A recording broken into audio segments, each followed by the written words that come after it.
Hello, hi ಎಲ್ಲರಿಗೂ. ಎಲ್ಲರೂ ಹೇಗಿದ್ದೀರಾ?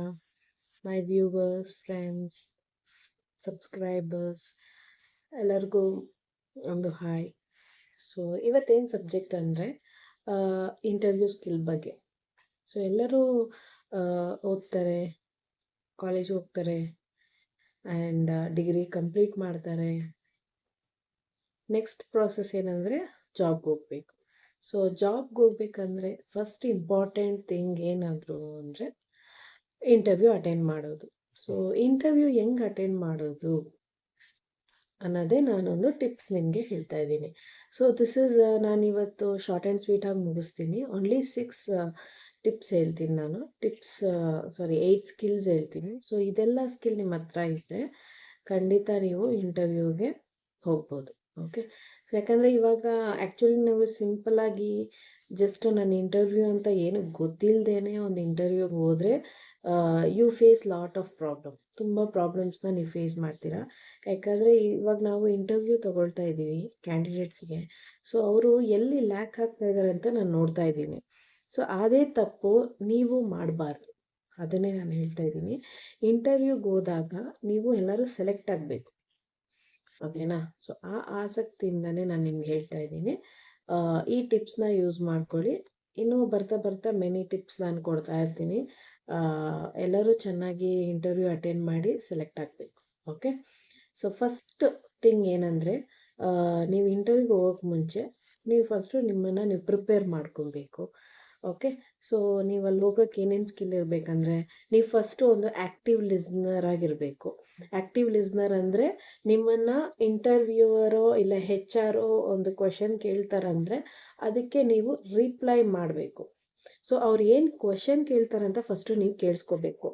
ನೀವು ಡಂಪ್ ಥರ ಲೈಕ್ ಯಾವುದಾದ್ರು ಒಂದು ಗೂಗಲಲ್ಲೋ ಇಲ್ಲ ಯಾವುದೋ ಒಂದರಲ್ಲಿ ಯಾರಾದರೂ ಹೇಳಿರ್ತಾರೆ, ಹಿಂಗೆ ಕೇಳ್ತಾರಪ್ಪ ಇದು ಹಿಂಗೆ ಹೇಳು ಅಂದ್ಬಿಟ್ಟು ಹೇಳಿರ್ತಾರೆ. ನೀವೇನು ಮಾಡ್ತೀರಾ, ಅವ್ರು ಹಿಂಗೆ ಕೇಳ್ತಾರೆ ಅದಕ್ಕೆ ಆನ್ಸರ್ ಮಾಡಬೇಕಂತೇಳಿ ನಿಮ್ಮದು ಮೈಂಡ್ ಫುಲ್ ಅಲ್ಲೇ ಇರುತ್ತೆ. ಸೊ ಅದನ್ನೇ ಆನ್ಸರ್ ಮಾಡಿಬಿಡ್ತೀರಾ. ಇಲ್ಲ ನಿಮ್ಗೆ ಇಂಟರ್ವ್ಯೂ ಅಂದರೆ ಏನಂತ ಗೊತ್ತಿರಲ್ಲ, ಅವ್ರೇನಾದರೂ ಒಂದು ಕೇಳಿದ್ರೆ ನೀವು ಹಿಂಗೆ ಬ್ಲಿಂಕ್ ಮಾಡ್ತಾ ಇರ್ತೀರ. ಫಸ್ಟ್ ಹೋಗಿದ ತಕ್ಷಣ HR ಇಂಟ್ರಡ್ಯೂಸ್ ಯೋರ್ ಸೆಲ್ಫ್ ಅಂತಾರೆ. ಸೊ ಅದು ನಿಮಗೆ ಹೊಸದಾಗಿರುತ್ತೆ, ಏನು ಕೇಳ್ತಾರೆ ಇವರು ಅನ್ನೋ ಥರ ಒಂದು. ಸೊ ಅದಕ್ಕೆ ನೀವು ಫಸ್ಟು ಅವರು ಏನು ಕೇಳ್ತಾ ಇದ್ದಾರೆ ಅನ್ನೋದನ್ನ ನೀವು ಫಸ್ಟು ಗಮನಿಸ್ಬೇಕು. ಲೈಕ್ ಕ್ವೆಶನ್ ನೀವು ಆ್ಯಕ್ಟಿವ್ ಲಿಸ್ನರ್ ಆಗಿರಬೇಕು. ನೀವು ಆ್ಯಕ್ಟಿವ್ ಲಿಸ್ನರ್ ಆಗಿದ್ದೀರಾ ಅಂತ ಹೆಂಗೆ ಗೊತ್ತಾಗುತ್ತೆ? ಅವ್ರು ಕೇಳೋ ಪ್ರಶ್ನೆಗೆ ನೀವು ಕರೆಕ್ಟಾಗಿ ಆನ್ಸರ್ ಕೊಡಬೇಕು. ಕೆಲವ್ರು ಇದ್ದಾರೆ, ನಾವೇನೋ ಕೇಳ್ತೀವಿ ಅವ್ರೇನೋ ಹೇಳ್ತಿರ್ತಾರೆ. ಬಿಕಾಸ್ ಅವ್ರಿಗೆ ಅರ್ಥ ಆಗಿಲ್ಲ, ಇಲ್ಲಾಂದರೆ ಅವರು ಸರಿಯಾಗಿ ಕೇಳಿಸ್ಕೊಳ್ಳಿಲ್ಲ ಏನು ಹೇಳಿದ್ದೀರಾ ಅಂತ.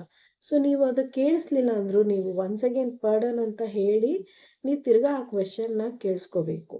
ಓಕೆ, ಸೊ ಫಸ್ಟ್ ಥಿಂಗ್ ಬಂದು ನೀವು ಆ್ಯಕ್ಟಿವ್ ಲಿಸನರ್ ಆಗಿರಬೇಕು. ಸೆಕೆಂಡ್ ಬಂದು ಮೋಸ್ಟ್ ಇಂಪಾರ್ಟೆಂಟ್ ಬಂದು ಕಮ್ಯುನಿಕೇಷನ್. ಸೊ ಕಮ್ಯುನಿಕೇಷನ್ ಸ್ಕಿಲ್ ನಿಮ್ಮಲ್ಲಿ ಇರಬೇಕು. ಓಕೆ, ಯಾವುದೇ ಲ್ಯಾಂಗ್ವೇಜ್ ಆಗಿರಲಿ, ನೀವು ಯಾವುದೇ ಇಂಟರ್ವ್ಯೂಗೆ ಹೋದರೂ first must English. So English ನಿಮಗೆ ಕಮ್ಯುನಿಕೇಷನ್ ಚೆನ್ನಾಗಿರಬೇಕು. And then by the way ನೀವು ಒಂದು ಸ್ವಲ್ಪ ಇಂಗ್ಲೀಷ್ ಮ್ಯಾನೇಜಬಲ್ ಆಗಿ ಕನ್ನಡ ಚೆನ್ನಾಗಿ ಮಾತಾಡ್ತೀರಾ ಅಂದರೆ, ಬಟ್ ನೀವು ವರ್ಕ್ ಸ್ಕಿಲ್ ಚೆನ್ನಾಗಿದೆ ಅಂದರೆ, but you have to select in the interview ಅಲ್ವಾ? ಸೊ ಅದಕ್ಕೆ ನೀವು ಸ್ವಲ್ಪ ಟಿಪ್ಸ್ನ ಯೂಸ್ ಮಾಡಬೇಕು. ಫಸ್ಟ್ ಎವ್ರಿವೇರ್ ಎಲ್ಲೇ ನೀವು ಇಂಟರ್ವ್ಯೂಗೆ ಹೋದ್ರು you start in the English conversation. ಇಂಗ್ಲೀಷಲ್ಲಿ ಫಸ್ಟು ನೀವು ಸ್ಟಾರ್ಟ್ ಮಾಡಿ, ನಿಮ್ಮ ಇಂಟ್ರೊಡಕ್ಷನ್ ಆಗಲಿ ವಾಟ್ ಎವರ್ ಇಟ್ ಇಸ್. ಅದಾದಮೇಲೆ ಒಂದು ಫ್ಲೋ ಅಲ್ಲಿ ನೀವು ಕನ್ನಡದಲ್ಲಿ ಬರಬೇಕು. ನೀವು ಸ್ಟ್ರೈಟಾಗಿ ನಿಲ್ಲಿಸ್ಬಿಟ್ಟು ಕನ್ನಡಕ್ಕೆ ಬರಬಾರ್ದು, ಇಲ್ಲ ಇಂಗ್ಲೀಷ್ ಗೊತ್ತಿಲ್ಲ ಅದಕ್ಕೋಸ್ಕರ ಬಂದ್ಬಿಟ್ಟೆ ಅಂತಲೂ ಹೇಳಬಾರ್ದು. ಯಾಕಂದರೆ ರಿಜೆಕ್ಷನ್ಗೆ ಇದು ಒಂದು ಕಾರಣವಾಗತ್ತೆ. ಸೊ ಅದು ಆಗಬಾರ್ದು.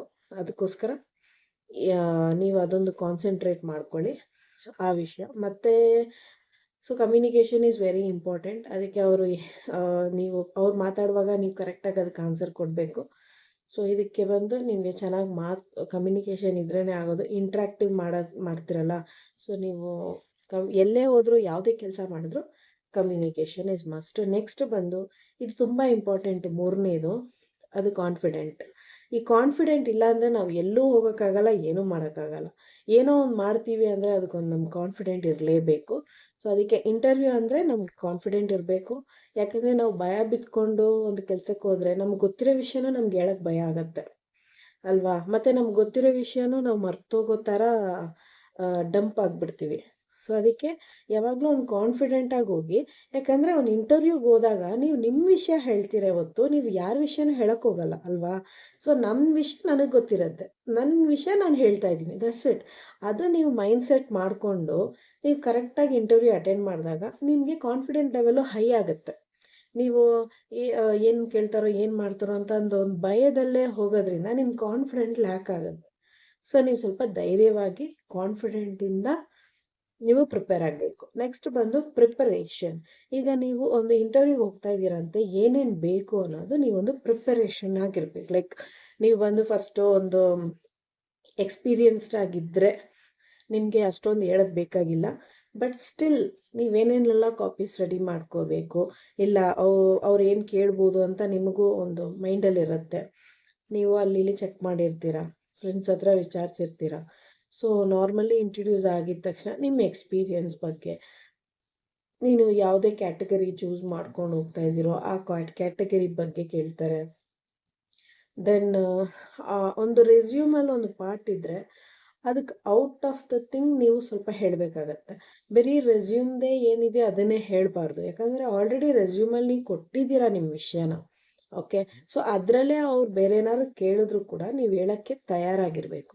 ಸೊ ಅದೇ ಹೇಳೋದು ಪ್ರಿಪ್ರೇಷನ್. ಈಗ ಅವ್ರು ಕೇಳಿದ ತಕ್ಷಣ ನೀವು ಬಂದು ಥಿಂಕ್ ಮಾಡಬಾರ್ದು, ಪ್ಲಸ್ ಯೋಚನೆ ಮಾಡಬಾರ್ದು. ಹಂಗೆ ಥಿಂಕ್ ಮಾಡಿದ್ರೆ ಸೊ ಇವನು ಯಾಕೋ ಸರಿಯಾಗಿ ಆನ್ಸರ್ ಮಾಡ್ತಾ ಇಲ್ಲ ಅಂತೇಳಿ ರಿಜೆಕ್ಷನ್ಗೆ ಅದು ಒಂದು ಕಾರಣ ಆಗುತ್ತೆ. ಸೊ ಆಲ್ವೇಸ್ ಪ್ರಿಪೇರ್ ಆಗಿರಿ. ಯಾವ ಕಂಪನಿಗೆ ಹೋಗ್ತೀರಾ ಅನ್ನೋದನ್ನ ನೋಡ್ಕೋಬೇಕು. ಅದು ಎಷ್ಟು ರೀಚ್ ಆಗಿದೆ, ಎಷ್ಟು ಬಿಗ್ಗೆಸ್ಟು, ಅದು ಸ್ಮಾಲ್ ಸ್ಕೇಲ್ ಇಂಡಸ್ಟ್ರಿನಾ, ಬಿಗ್ ಸ್ಕೇಲ್ ಇಂಡಸ್ಟ್ರಿನಾ, ಅದು ಆಟೋಮೊಬೈಲ್ ಫೀಲ್ಡಾ, IT ಫೀಲ್ಡಾ, ಎಲ್ಲನೂ ನೀವು ಕಾರ್ಪೊರೇಟ್ ಫೀಲ್ಡಾ, ಎಲ್ಲನೂ ನೀವು ತಿಳ್ಕೊಂಡು ಇಂಟರ್ವ್ಯೂಗೆ ಹೋದಾಗ ನೀವು ಫುಲ್ಲು ತಿಳ್ಕೊಳ್ಳೋ ಬೇಕಾಗಿಲ್ಲ. ಬಟ್ ಅಟ್ಲೀಸ್ಟ್ ರ್ಯಾಂಡಮ್ ಆಗಿ ಆ ಕಂಪನಿ ಬಗ್ಗೆ, ಓಕೆ ಅಪ್ಪ ಈ ಕಂಪನಿ ಬಗ್ಗೆ ಬರೋದಕ್ಕೆ ಅಟ್ಲೀಸ್ಟ್ ಇಷ್ಟೊಂದು ಆಸಕ್ತಿಯಿಂದ ಕಲ್ತ್ಕೊಂಡು ಬಂದಿದ್ದಾನೆ ಅಂತ ಒಂದು ಇಂಟರ್ವ್ಯೂ ಮಾಡೋರಿಗೆ ಒಂದು ಸಂತೋಷ ಆಗುತ್ತೆ. ಸೊ ಡೆಫಿನೆಟ್ಲಿ ಅದೊಂದು ನಿಮ್ಮನ್ನು ಕೆಲ್ಸಕ್ಕೆ ತಗೊಳ್ಳೋಕ್ಕೆ, ನೀವು ಅದಕ್ಕೆ ಎಲಿಜಿಬಲ್ ಆಗೋಕ್ಕೆ ಅದೊಂದು ಚಾನ್ಸು. ಸೊ ಅದಕ್ಕೆ preparation is also very very very important. So ಅದೇ 4th ಒನ್. 5th ಒನ್ ಬಂದು ಪಾಸಿಟಿವ್. ನೀವು ಬಂದು ಯಾವಾಗಲೂ ಪಾಸಿಟಿವ್ ಆಗಿರಬೇಕು. ನಿಮಗೆ ಇಂಟರ್ವ್ಯೂಗೆ ಹೋಗ್ತಿರೋ ಹೋಗಲ್ವೋ, ಅಟೆಂಡ್ ಮಾಡ್ತೀರಾ, ಮಾಡಿದ್ಮೇಲೆ ನೀವೇನಾದರೂ ಲೈಕ್ ಸೆಲೆಕ್ಟ್ ಆಗ್ತಿರೋ ಇಲ್ವೋ ಅನ್ನೋದು ಸೆಕೆಂಡ್ರಿ, ಆಯಿತಾ? ಬಟ್ ನೀವು ಸೆಲೆಕ್ಟ್ ಆಗ್ತೀರಾ ಅನ್ನೋ ಒಂದು ಕಾನ್ಫಿಡೆಂಟಲ್ಲಿ ಪ್ರಿಪೇರ್ ಮಾಡಿಕೊಂಡು ಒಂದು ಪಾಸಿಟಿವ್ ಆಗಿ ಹೋಗೋದು ಇಸ್ ವೆರಿ ಇಂಪಾರ್ಟೆಂಟ್. ನೀವು ಎಷ್ಟು ಪಾಸಿಟಿವ್ ಆಗಿ ಹೋಗ್ತೀರೋ ಅಷ್ಟೇ ಪಾಸಿಟಿವ್ ರಿಸಲ್ಟ್ ನಿಮಗೆ ಸಿಗುತ್ತೆ. ಯಾವಾಗಲೂ ಲೈಕ್ ನೆಗೆಟಿವ್ ಆಗಿರಬಾರ್ದು. ನೀವು ನೆಗೆಟಿವ್ ಮಾತು ಕೇಳ್ಕೋಬಾರ್ದು.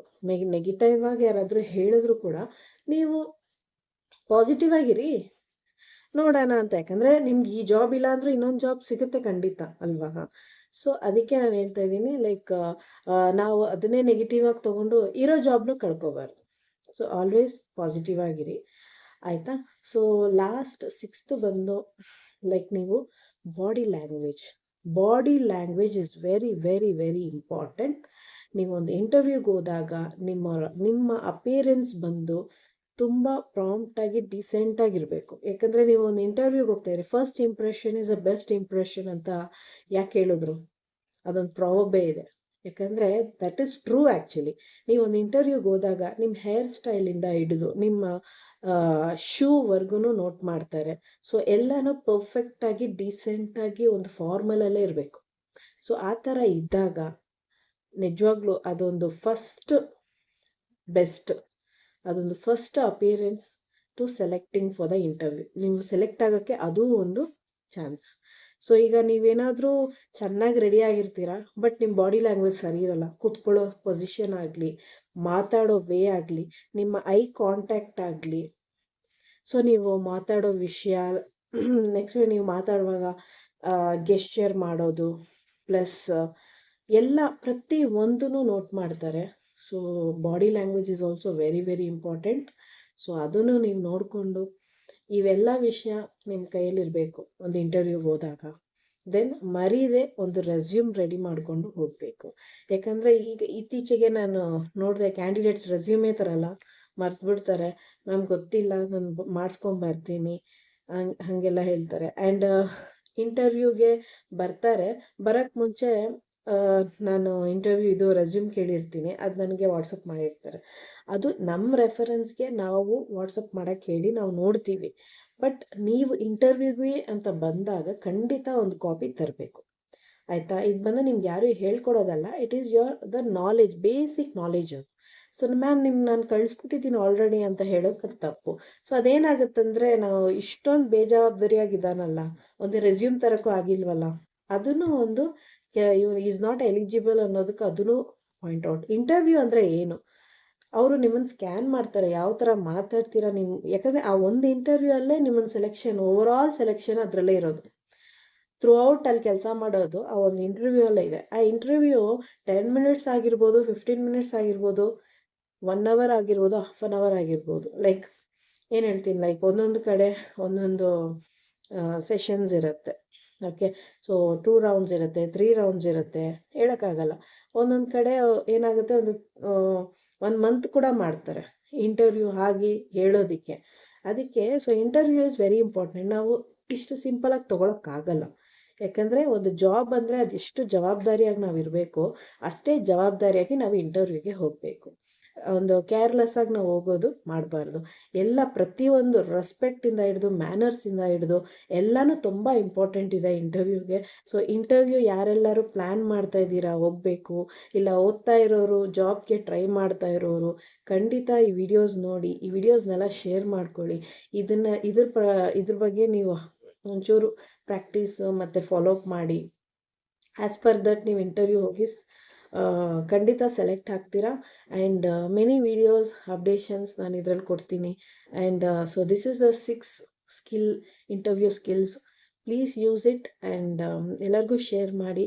ಆ್ಯಂಡ್ ಈ ವಿಡಿಯೋ ನಿಮ್ಗೆಲ್ಲರಿಗೂ ತುಂಬ ಇಷ್ಟ ಆಗಿರುತ್ತೆ ಅನ್ಕೊತೀನಿ. ಆ್ಯಂಡ್ ವಿಡಿಯೋಗೆ ಸಬ್ಸ್ಕ್ರೈಬ್ ಮಾಡಿ. Many videos yet to come. And support me. Thank you. Bye.